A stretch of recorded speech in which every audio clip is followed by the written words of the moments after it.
2022년 사순절 특별 새벽기도회 4월 13일 수요일 예배를 인도할 오클라호마 틀사 한인연합 감리교회 손태원 목사입니다. 우리 하나님 말씀 마가복음 12장 13절에서 27절까지 말씀 찾으시고 저와 여러분이 한 절씩 교독하시겠습니다. 마가복음 12장 13절에서 27절, 제가 13절을 읽습니다. 그들이 예수의 말씀을 책잡으려 하여 바리새인과 헤롯 땅 중에서 사람을 보내매 와서 이르되, 선생님이여, 우리가 아노니 당신은 참되시고 아무도 끓이는 일이 없으시니 이는 사람을 외모로 보지 않고 오직 진리로서 하나님의 도를 가르치심이니이다. 가이사에게 세금을 바치는 것이 옳으니까 옳지 아니하니까 우리가 바치리까 말리까 한데, 예수께서 그 외식함을 아시고 이르시되, 어찌하여 나를 시험하느냐? 데나리온 하나를 가져다가 내게 보이라 하시니, 가져왔거늘 예수께서 이르시되, 이 형상과 이 글이 누구의 것이냐? 이르되 가이사의 것이니이다. 이에 예수께서 이르시되, 가이사의 것은 가이사에게, 하나님의 것은 하나님께 바치라 하시니, 그들이 예수께 대답하여 매우 놀랍게 여기더라. 부활이 없다 하는 사두개인들이 예수께 와서 물어 이르되, 선생님이여, 모세가 우리에게 써 주기를 어떤 사람의 형이 자식이 없이 아내를 두고 죽으면 그 동생이 그 아내를 취하여 형을 위하여 상속자를 세울지니라 하였나이다. 7형제가 있었는데 마시가 아내를 취하였다가 상속자가 없이 죽고, 둘째도 그 여자를 취하였다가 상속자가 없이 죽고, 셋째도 그렇게 하여 7이 다 상속자가 없었고 최후의 여자도 죽었나이다. 7사람이 다 그를 아내로 취하였으니 부활 때 곧 그들이 살아날 때에 그 중에 누구의 아내가 되리까? 예수께서 이르시되, 너희가 성경도 하나님의 능력도 알지 못함으로 오해함이 아니냐? 사람이 죽은 자 가운데서 살아날 때에는 장가도 아니가고 시집도 아니가고 하늘에 있는 천사들과 같으니라.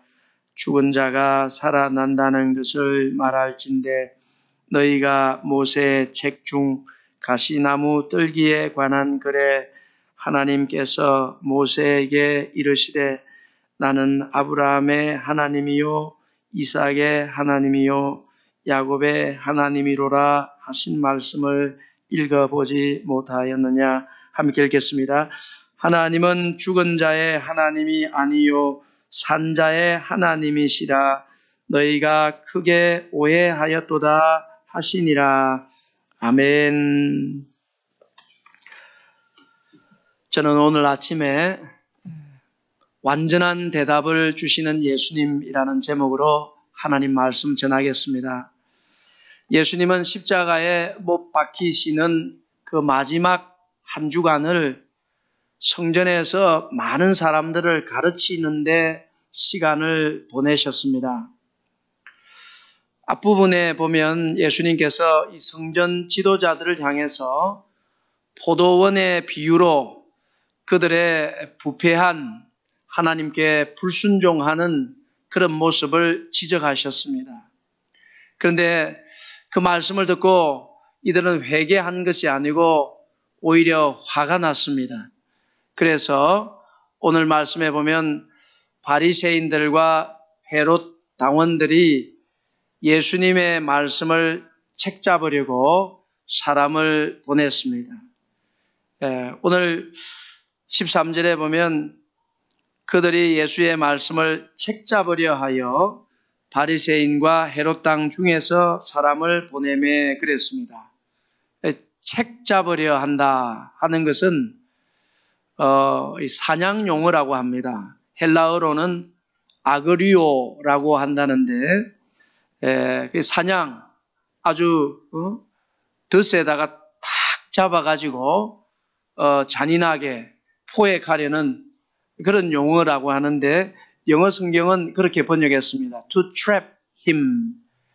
그랬습니다. 예수님의 말씀을 탁 잡아가지고 사람들 앞에서 수치를 주고 웃음거리가 되게 하려고 예수님에게 왔다는 것이죠. 자, 그래서 예수님께 굉장히 곤란한 질문을 지금 던지는 것입니다. 로마에게 우리가 세금을 내야 합니까? 말아야 합니까? 물었습니다. 내라고 하면 반역자가 되는 것이고 이스라엘 백성들에게, 내지 말라고 하면 로마의 반역자가 되기 때문에 참 곤란한 질문인 것입니다. 그러나 주님께서는 명쾌하게 대답을 해 주십니다.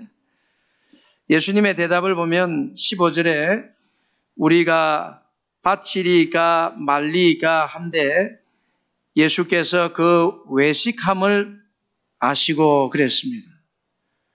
자, 예수님은 그들의 외식함을 아셨다 그랬습니다. 히포크리신, 바로 이 말은 배우가 연기하는 것을 말하는 것입니다. 이중성이죠. 배우가 연기하는 것하고 실제로 사는 것은 차이가 나는 것입니다. 그래서 예수님께서 그들의 이중성을 아셨다는 것입니다.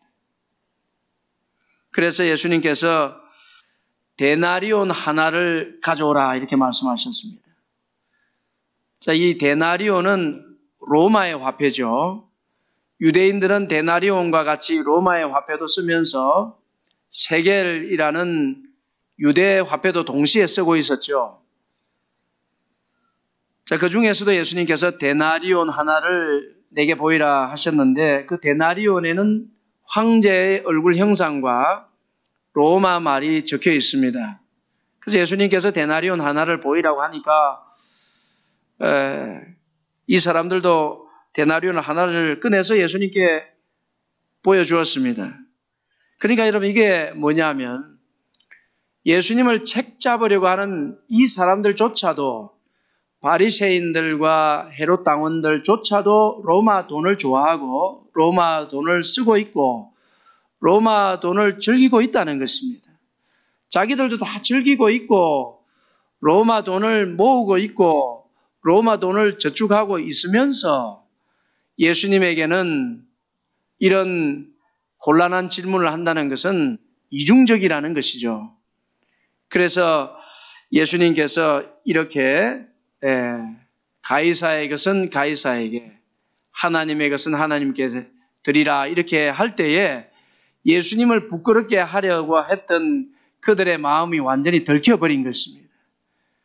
그래서 이들의 반응을 보면 17절에는 예수께 대하여 매우 놀랍게 여기더라 그랬는데 우리말 성경의 번역에 보면 그들은 예수께 몹시 감탄했습니다 이렇게 했습니다.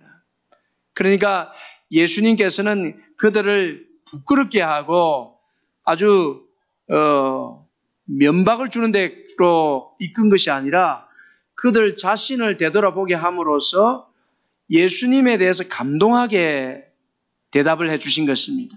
그러니까 예수님의 대답이 완전한 대답이었던 것입니다.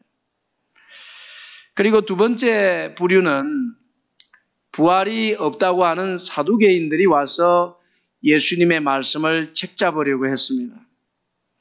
우리가 잘 아는 것처럼 이 사두개인들은 부활에 대해서 굉장히 곤란한 질문을 자기들도 해결할 수 없는 그런 질문을 가지고 와서 묻습니다. 칠형제가 있었는데 그 맏이 그냥 결혼하자마자 죽어버렸습니다. 자식이 없이. 그래서 그 맏 형의 아내가 둘째 동생과 결혼을 했는데 둘째 동생도 아들이 없이 죽고 셋째도 넷째도 그런 식으로 일곱째도 죽었습니다.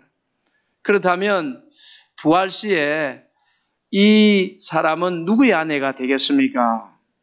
그러니까 부활이 있다면 이 얼마나 혼란하고 곤란한 지경에 있겠습니까? 라고 물은 것입니다. 그러나 예수님은 명쾌하게 또 대답을 해 주셨습니다. 24절에 보면 예수께서 이르시되 너희가 성경도 하나님의 능력도 알지 못함으로 오해함이 아니냐 하셨습니다. 사두개인들에게 당신들은 하나님의 능력도 모르고 나아가서 성경도 모르고 있습니다. 이렇게 대답하신 것인데요. 부활한 이후의 삶이 우리를 혼란하게 하고 헷갈리게 한다면 그게 무슨 하나님이겠습니까? 하나님이 그렇게 능력 없으신 하나님이 아닌 것이죠. 하나님은 전능하신 하나님이십니다. 우리가 지금 누리고 있는 결혼 생활, 가정 생활 너무나 아름답고 행복한 것입니다. 그러나 부활한 이후에는 현재의 결혼과 가정 생활의 행복함을 뛰어넘는 장가도 가지 아니하고 시집도 가지 아니하고 너희가 천사와 같이 될 것이다 하는 현재의 체계보다 훨씬 뛰어난 새로운 체계를 주셔서 부활의 삶이 행복하게 하시는 전능하신 하나님이라는 사실을 말씀해 주셨습니다.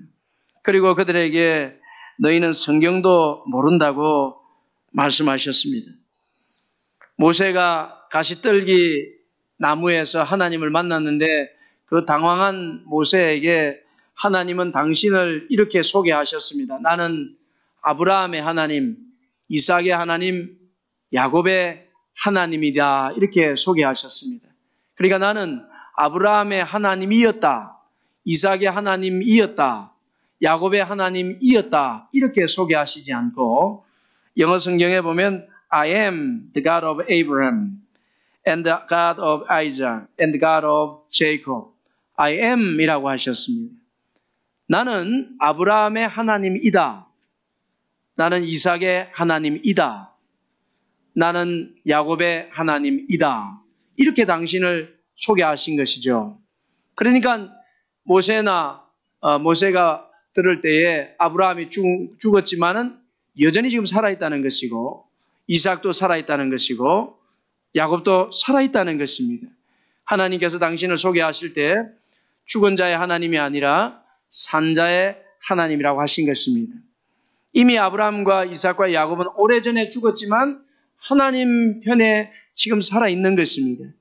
그래서 예수님께서 사두개인들에게 너희는 성경도 모른다고 지적을 하신 것입니다.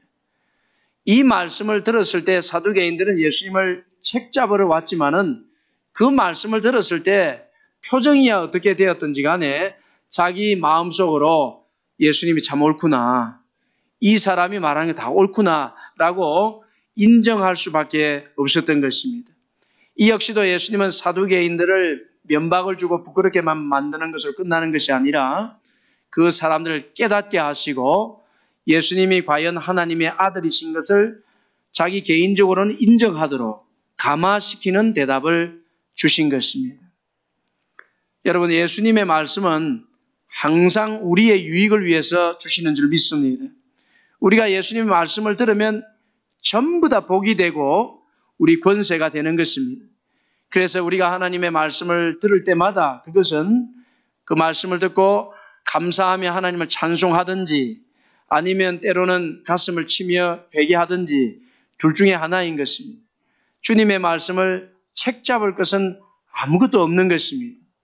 여러분, 오늘 하루도 우리가 주님의 말씀을 듣고 하나님 감사합니다, 하나님 찬송하고 때로는 나의 잘못을 고백하면서 가슴을 치면서 회개할 때에 그 말씀이 여러분들에게 권세가 될 줄 믿습니다. 그 말씀이 여러분들에게 복이 될 줄로 믿습니다. 하나님의 말씀으로 오늘 하루 승리하는 복된 하루가 되기를 주님의 이름으로 축원합니다. 기도하겠습니다. 거룩하신 하나님, 이 아침에도 생명의 말씀 주님의 진리의 말씀을 우리에게 들려주신 것을 감사합니다. 예수님의 말씀은 아무리 책 잡으려고 해도 진리의 말씀만, 생명의 말씀만, 우리 영혼을 살리는 말씀만 나오는 줄 믿습니다. 주의 말씀을 듣고 찬송하고 하나님을 높이고 구원의 진리를 세상에 드러내고 자랑하는 저희들이 되게 하여 주시옵소서. 이 한 날도 성도들의 삶에 하나님의 놀라우신 은혜와 복으로 채워 주시옵소서. 예수님 귀하신 이름으로 기도하옵나이다. 아멘.